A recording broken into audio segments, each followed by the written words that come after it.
నరేంద్ర మోడీ మీద కోపం వస్తే ప్రతి అంశాల్లో మోడీ లేకపోతే భారతీయ జనతా పార్టీకి ఎగనెస్ట్గా వార్తలు తయారు చేయాలి.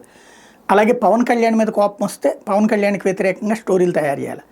ఫైనల్గా తెలుగుదేశానికి ఫేవరబుల్గా ఉండారా, తెలుగుదేశానికి మీదన ఎవరైతే కోపగించుకుంటారో వాళ్ళందరినీ దొంగల్ని చేయాలి.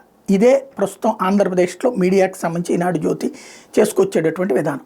దానికి సాక్ష్యం సెకీకి సంబంధించి సెకీ ఆ ఒప్పందం తప్పు అంటూ ఇంతకుముందు పుంకాను కథనాలు రాశారు. ఆ సెకీ ఒప్పందాన్ని రద్దు చేసుకోబోమని చెప్పేసి స్వయంగా చంద్రబాబు గారు చెప్పారు. ఎందుకు ₹2.49 కరెంట్ వస్తుంది.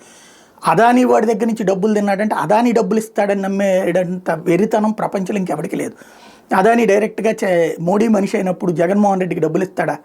అంత పెచ్చతనం ఉంటుందా? నెంబర్ 1. నెంబర్ 2 వచ్చాడు బెదిరించి ఇంకా మా పని చేయించుకో అనేటటువంటి రూట్లో ఉంటారు. కానీ ఇది ఒక ఆస్పెక్ట్. రెండోది వచ్చేటప్పటికి అమెరికాలో ఏదో పట్టుకున్నారంటే అమెరికా వాడే తీసవతలు పడేసేటటువంటి పెద్ద కేసులు పెట్టద్దని చెప్పేసి అక్కడ కోర్టులే మందలించినటువంటి పరిస్థితి, అక్కడ ప్రభుత్వమే మందలించినటువంటి పరిస్థితి. మూడో పాయింట్ వచ్చేటప్పటికి సెకీ సంస్థకు 2021లో ఒప్పందం కుదిరితే 2023లో వచ్చినటువంటి అధికారిని ఇప్పుడు తీసేస్తే అతన్ని జగన్ వల్లనే తీసేశాడు, జగన్ని నమ్ముకున్న ఏ అధికారి అయినా సరే జైలుకి వెళ్తాడు అంటూ పుంకాను కథనాలు. ఇది తాజాగా జరుగుతున్నటువంటి ప్రక్రియ.